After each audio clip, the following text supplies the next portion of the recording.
തൃശൂർ പൂരം വെടിക്കെട്ടിന് നിബന്ധനകൾ കർശനമാക്കി തൃശൂർ ജില്ലാ കളക്ടറുടെ ഉത്തരവ്. നിയമവിധേയമായ അളവിലെ വെടിമരുന്ന് സൂക്ഷിക്കാവൂവെന്നും വെടിപ്പുരയുടെ താക്കോൽ തഹസീൽദാർക്ക് കൈമാറണമെന്നും നിർദ്ദേശം. വെടിക്കെട്ട് നടത്തിപ്പിൽ ഉദ്യോഗസ്ഥർക്കൊപ്പം ദേവസ്വം ഭാരവാഹികൾക്കും തുല്യ ഉത്തരവാദിത്തമുണ്ടെന്നും ഉത്തരവിൽ വ്യക്തമാക്കിയിട്ടുണ്ട്. പൂരം മുടങ്ങിയാൽ നാടിന്റെ സാംസ്കാരിക പാരമ്പര്യത്തിന് കറുത്ത അധ്യായമാകുമെന്ന് തൃശൂർ അതിരൂപത ബിഷപ്പ് മാർ ആൻഡ്രൂസ് താഴത്തിന്റെ പ്രസ്താവനയുമുണ്ട്. തൃശൂർ പൂരം വെടിക്കെട്ട് സംബന്ധിച്ച് അനിശ്ചിതത്വങ്ങൾ തുടരവെയാണ് നിബന്ധനകൾ കർശനമാക്കി ജില്ലാ കളക്ടർ എ രതീശന്റെ ഉത്തരവിറങ്ങിയത്. അനുവദനീയമായ അളവിലെ വെടിമരുന്ന് സൂക്ഷിക്കാനാകുമെന്ന് ഇരു ദേവസ്വങ്ങളും ഉറപ്പുവരുത്തണം. വെടിമരുന്ന് പുരയുടെ പൂർണ്ണ നിയന്ത്രണം ഉദ്യോഗസ്ഥരിലും എക്സ്പ്ലോസീവ് ഡിപ്പാർട്ട്മെന്റിലുമായിരിക്കും. റവന്യൂ, പോലീസ്, എക്സ്പ്ലോസീവ്, ദേവസ്വം അധികൃതരുടെ സാന്നിധ്യത്തിൽ മാത്രമേ വെടിക്കെട്ട് പുര തുറക്കാനാവൂ. വെടിമരുന്നുകൾ സംബന്ധിച്ച കൃത്യമായ രേഖകൾ ദേവസ്വം സൂക്ഷിക്കണം. ദുരന്ത നിവാരണ നിയമത്തിന്റെ വിവിധ വകുപ്പുകൾ പ്രകാരമാണ് കളക്ടർ എ രതീശന്റെ ഉത്തരവ്. ഹൈക്കോടതി ഉത്തരവ് പ്രതികൂലമായ സാഹചര്യത്തിൽ പൂരം ചടങ്ങിൽ മാത്രമായി ഒതുക്കേണ്ടി വരുമെന്ന ദേവസ്വങ്ങൾ നിലപാടെടുത്ത സാഹചര്യത്തിലാണ് കളക്ടർ നിബന്ധനകൾ കർശനമാക്കിയത്. അതേസമയം പൂരം മുടങ്ങരുതെന്ന തൃശൂർ അതിരൂപത ബിഷപ്പ് മാർ ആൻഡ്രൂസ് താഴത്ത് പ്രസ്താവനയിറക്കി. പൂരം നടത്തിപ്പ് തടസ്സപ്പെട്ടാൽ നാടിന്റെ സാംസ്കാരിക പാരമ്പര്യത്തിൽ കറുത്ത അധ്യായമാകുമെന്ന് ആൻഡ്രൂസ് താഴത്ത് അഭിപ്രായപ്പെട്ടു. രാത്രി വെടിക്കെട്ട് സംബന്ധിച്ച കേസ് നാളെ ഹൈക്കോടതി പരിഗണിക്കാനിരിക്കെ തിരുവമ്പാടി, പാറമേക്കാവ് ദേവസ്വങ്ങൾ കക്ഷി ചേരാൻ അപേക്ഷ നൽകിയിട്ടുണ്ട്. News bureau, Thrissur. തൃശൂർ പൂരത്തിന്റെ ഭാഗമായുള്ള ഘടകപൂരങ്ങൾ ചടങ്ങ് മാത്രമാക്കാൻ പൂരസംഘാടക സമിതിയുടെ സംയുക്ത യോഗം തീരുമാനിച്ചു. വെടിക്കെട്ട് നിരോധനത്തിന് ഇളവ് ലഭിച്ചില്ലെങ്കിലാകും പൂരം ചടങ്ങ് മാത്രമാകുക. സംഘാടക സമിതിയുടെ ഈ തീരുമാനം ഹൈക്കോടതിയെ അറിയിക്കും. അതിനിടെ വെടിക്കെട്ട് നിരോധിക്കാനുള്ള കേസിൽ കക്ഷി ചേരാൻ തിരുവമ്പാടി, പാറമേക്കാവ് ദേവസ്വങ്ങൾ ഹൈക്കോടതിയെ സമീപിച്ചു. രാത്രി വെടിക്കെട്ടും ആനയെഴുന്നള്ളിപ്പും നിരോധിച്ച ഉത്തരവിന്റെ പശ്ചാത്തലത്തിലാണ് കേസിൽ കക്ഷി ചേരാൻ തിരുവമ്പാടി, പാറമേക്കാവ് ദേവസ്വങ്ങൾ ഹൈക്കോടതിയിൽ അപേക്ഷ നൽകിയത്. നിരോധനത്തിന്റെ പരിധിയിൽ നിന്ന് തൃശൂർ പൂരം വെടിക്കെട്ടിനെ ഒഴിവാക്കണമെന്ന് ആവശ്യപ്പെട്ടാണ് അപേക്ഷ. കേസ് നാളെ പരിഗണിക്കുമ്പോൾ ദേവസ്വം പ്രതിനിധികൾ കോടതിയിൽ എതിർവാദങ്ങൾ ഉന്നയിക്കും. വെടിക്കെട്ട് നടത്താനായില്ലെങ്കിൽ പൂരം ചടങ്ങ് മാത്രമായി ഒതുക്കി നിർത്തേണ്ടി വരുമെന്ന പാറമേക്കാവ്, തിരുവമ്പാടി ദേവസ്വങ്ങളുടെ തീരുമാനത്തിൽ ഘടകപൂരങ്ങൾ പിന്തുണ നൽകി. അനുകൂല നടപടികൾ ഉണ്ടായില്ലെങ്കിൽ 8 ഘടകക്ഷേത്രങ്ങളിലും പൂരം ചടങ്ങിൽ ഒതുങ്ങും. അവര് പറഞ്ഞത് ഒരാനപ്പുറത്ത് പൂരം നടത്താൻ നിർബന്ധിതരാവുകയാണെങ്കിൽ തീർച്ചയായും ഞങ്ങൾ നിങ്ങളോട് ഐക്യദാർഢ്യം പ്രഖ്യാപിച്ചുകൊണ്ട് ഒരാനപ്പുറത്ത് ചടങ്ങ് മാത്രമായി പൂരം നടത്തുന്നതാണ്. അതേസമയം വെടിക്കെട്ട് നടത്തുമെങ്കിൽ സാധ്യമായ സുരക്ഷാ ക്രമീകരണങ്ങൾ ഒരുക്കുമെന്ന് city police commissioner KG Simon അറിയിച്ചു. ഞങ്ങളുടെ സുരക്ഷ എന്ന് പറയുന്നത് പോലീസ് സുരക്ഷാ ക്രമീകരണം എന്നുള്ളത് വളരെ ഫുൾപ്രൂഫായിട്ട് തന്നെ ഞങ്ങൾ നടപ്പാക്കി ശ്രദ്ധാലുക്കളാണ്. അതിനുവേണ്ടിയുള്ള എല്ലാ ക്രമീകരണങ്ങളും ഞങ്ങൾ ചെയ്തു കഴിഞ്ഞു. വിവിധ വകുപ്പുകളെ ഏകോപിപ്പിച്ചുള്ള സുരക്ഷയാണ് ആസൂത്രണം ചെയ്യുന്നത്. കോടതി നിർദ്ദേശങ്ങൾ പാലിക്കപ്പെടുന്നുണ്ടോ എന്ന് പരിശോധിക്കാൻ പ്രത്യേക സംഘങ്ങളെ നിയോഗിക്കും. പറവൂർ വെടിക്കെട്ട് അപകടത്തിന്റെ പശ്ചാത്തലത്തിൽ കാണികളെ കൂടുതൽ ദൂരത്തേക്ക് മാറ്റി നിർത്താനും ക്രമീകരണങ്ങൾ നടത്തും. News bureau, Thrissur. പരവൂർ വെടിക്കെട്ട് അപകടം അന്വേഷിക്കുന്ന സംഘം ADMനെ ചോദ്യം ചെയ്യും. വെടിക്കെട്ടിന് ADM വാക്കാൽ അനുമതി നൽകിയെന്നാണ് സൂചന. എന്നാൽ ഇക്കാര്യം ADM നിഷേധിച്ചിട്ടുണ്ട്. അതിനിടെ കളക്ടറുടെ മൊഴി രേഖപ്പെടുത്താൻ ക്രൈംബ്രാഞ്ച് തീരുമാനിച്ചു. 8-ാം തീയതി താൻ നൽകിയ നിരോധന ഉത്തരവ് നടപ്പിലാക്കേണ്ട ബാധ്യത പോലീസിനാണെന്നിരിക്കെ അത് ലംഘിക്കപ്പെട്ടുവെന്ന് പ്രഥമദൃഷ്ട്യാ വ്യക്തമാണെന്നും സമ്മർദ്ദത്തിന് വഴങ്ങി പ്രവർത്തിച്ചതുകൊണ്ടാണ് ദുരന്തമുണ്ടായതെന്നും പോലീസിനെതിരെ രൂക്ഷ വിമർശനം ഉന്നയിച്ച് കൊല്ലം ADM ഷാനവാസ് രംഗത്തെത്തി. ഇതായത് വളരെ കൃത്യമായി രേഖാമൂലം കൊടുത്ത ഒരു ഉത്തരവ് ലംഘിക്കപ്പെട്ടു എന്നുള്ളത് എല്ലാവർക്കും അറിയാവുന്ന ഒരു കാര്യമാണ്. അത് 8-ാം തീയതി തന്നെ ബന്ധപ്പെട്ട പോലീസ് അധികാരികൾക്കും അവർക്കും എല്ലാം ഇത് കൊടുത്തിരുന്നു എന്നുള്ള കാര്യവും കൃത്യമായിട്ട് അവർക്കറിയാവുന്നതാണ്. 100-ലധികം പോലീസും ഉദ്യോഗസ്ഥരും സംഭവ സ്ഥലത്തുണ്ടായിട്ടും ആരും തന്നെ നിയമലംഘനം നടക്കുന്നുവെന്ന് തന്നെ അറിയിച്ചില്ലെന്ന് ADM ചൂണ്ടിക്കാട്ടി. തഹസിൽദാർക്കോ വില്ലേജ് ഓഫീസർക്കോ നിയമപരമായ നടപടി സ്വീകരിക്കാമെന്നല്ലാതെ അതിനെതിരെ ആക്ഷൻ എടുക്കാനുള്ള യാതൊരു സംവിധാനവും അവർക്കില്ലെന്നും ADM പറഞ്ഞു. എന്നെ ഒന്ന് ഫോണിൽ ട്രേസ് ചെയ്യാനും എന്നോട് നേരിട്ട് ഈ ഒരു സത്യാവസ്ഥ വിളിച്ചറിയിക്കാൻ അവിടെ SI മുതൽ CI, DYSP, SP ബാക്കിയുള്ള അസംഖ്യം ഏതാണ്ട് 100 ചിലവാനും ഉദ്യോഗസ്ഥന്മാർ അവിടെ ഉണ്ടായിരുന്നു എന്ന് പറയുന്നു.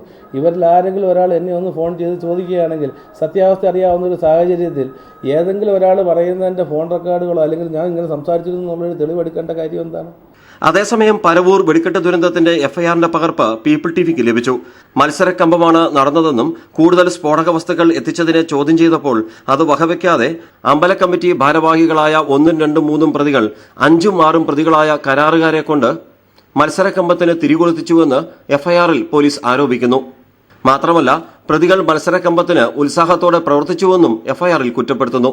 അതേസമയം കേന്ദ്ര ആഭ്യന്തര മന്ത്രാലയത്തിന്റെ വിദഗ്ധർ പരവൂരിലെത്തി അന്വേഷണം ആരംഭിച്ചു.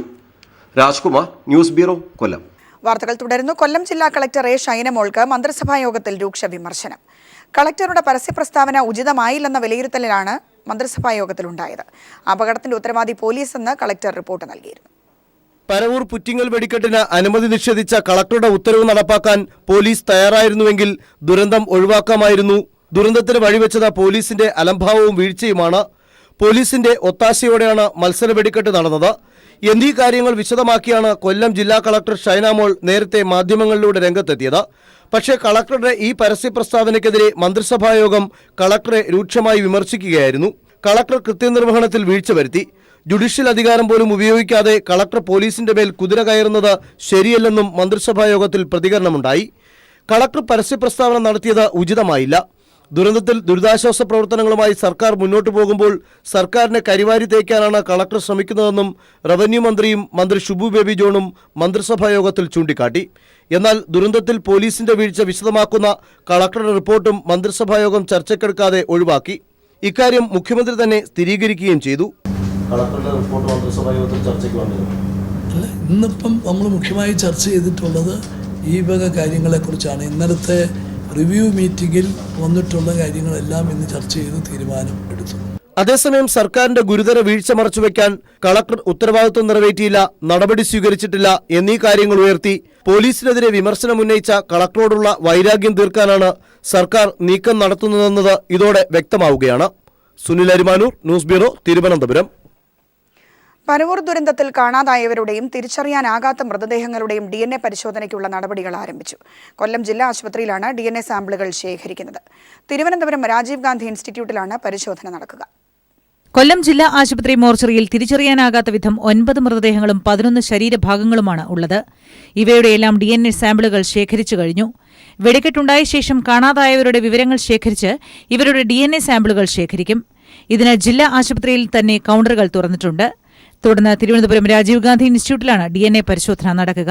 വുമായി ബന്ധപ്പെട്ട് മിസ്സിംഗ് ആയിട്ടുള്ള ആൾക്കാരുടെ റിലേറ്റീവ്സിനെ എല്ലാം വന്ന് അവരുടെ ഈ DNA സാമ്പിൾ ശേഖരിച്ച് നമ്മുടെ കൈവശമുള്ള മൃതദേഹങ്ങളിൽ നിന്നും ശരീരാവശിഷ്ടങ്ങളിൽ നിന്നും DNA ശേഖരിച്ച് ഇത് പരിശോധന നടത്തി ഈ മരണപ്പെട്ടത് വരെ കണ്ടുപിടിക്കുന്ന ഒരു വലിയ പ്രോസസ്സാണ് ഇപ്പോൾ നടക്കുന്നത്. ഈ ആളുകളെ തിരിച്ചറിയാൻ പറ്റുന്ന എല്ലാ സഹായവും ചെയ്യുക എന്നുള്ളതാണ്.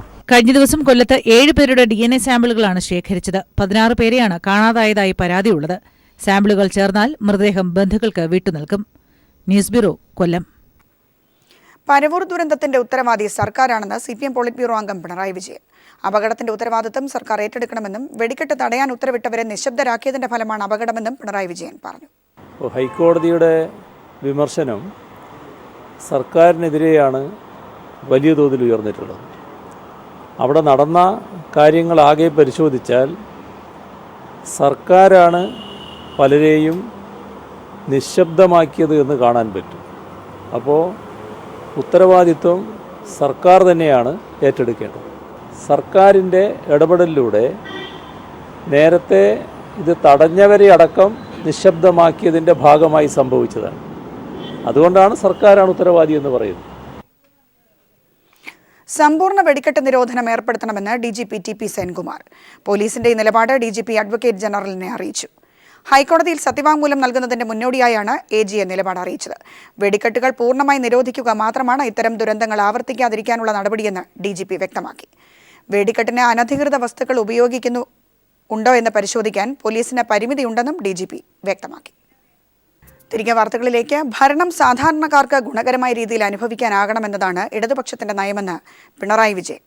കൈരളി TVയും ടൈംസ് ഓഫ് ഇന്ത്യയും ചേർന്ന് കൊച്ചിയിൽ സംഘടിപ്പിച്ച മീറ്റ് ദ ലീഡർ പരിപാടിയിൽ പങ്കെടുക്കുകയായിരുന്നു പിണറായി.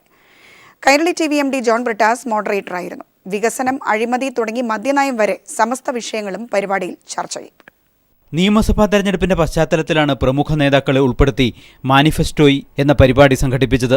ആദ്യ ഭാഗത്തിൽ CPIM പോളിറ്റ് ബ്യൂറോ അംഗം പിണറായി വിജയൻ അതിഥിയായി എത്തി.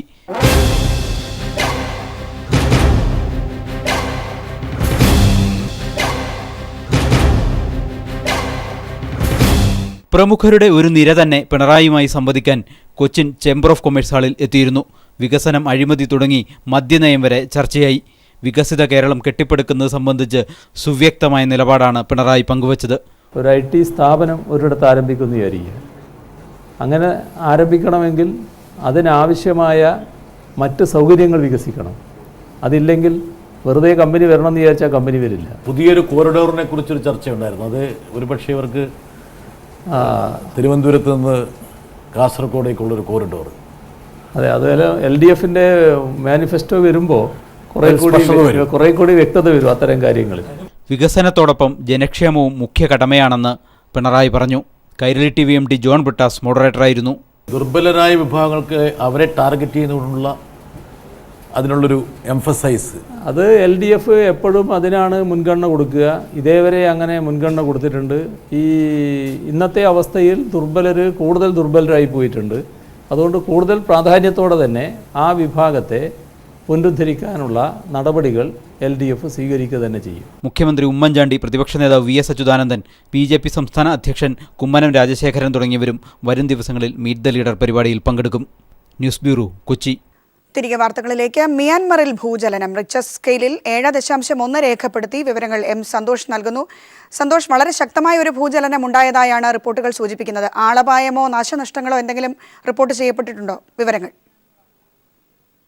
രശ്മി, ഇന്ത്യ മ്യാൻമാർ അതിർത്തി പ്രദേശങ്ങളിലാണ് ഈ ഭൂകമ്പത്തിന്റെ പ്രഭവ കേന്ദ്രമായി കണക്കാക്കിയിട്ടുള്ളത്. 7.1% തീവ്രതയാണ് ഭൂകമ്പത്തിന് രേഖപ്പെടുത്തിയത്. അതുകൊണ്ട് തന്നെ ഇന്ത്യയുടെ പല ഭാഗങ്ങളിലും ഭൂകമ്പം അനുഭവപ്പെടുകയുണ്ടായി. പശ്ചിമ ബംഗാളിലും വടക്ക് കിഴക്കൻ സംസ്ഥാനങ്ങളിലും ഈ ഭൂകമ്പത്തിന്റെ പ്രകമ്പനം അനുഭവപ്പെട്ടു. അതോടൊപ്പം തന്നെ ദില്ലി ഉൾപ്പെടെയുള്ള ചില ഉത്തരേന്ത്യൻ സംസ്ഥാനങ്ങളിലും പ്രകമ്പനമുണ്ടായി. ഭൂകമ്പം രേഖപ്പെടുത്തിയതിനെ തുടർന്ന് ദില്ലി മെട്രോ സർവീസ് അല്പസമയം നിർത്തിവെച്ചു. എന്നാൽ ഇപ്പോൾ സർവീസ് പുനരാരംഭിച്ചിട്ടുണ്ട്. സാമാന്യഗതിയിൽ ഇത് വലിയ ഭൂകമ്പമായി തന്നെയാണ് വിലയിരുത്തപ്പെടുന്നത്. എന്നാൽ ഇതുവരെ ആളപായത്തെ സംബന്ധിച്ച റിപ്പോർട്ടുകൾ പുറത്തു വന്നിട്ടില്ല. അത്തരത്തിലുള്ള റിപ്പോർട്ടുകൾ പുറത്തു വന്ന് തുടങ്ങുന്നതേ ഉള്ളൂ. രശ്മി, സന്തോഷാണ് ദില്ലിയിൽ നിന്ന് വിവരങ്ങൾ നൽകിയത്.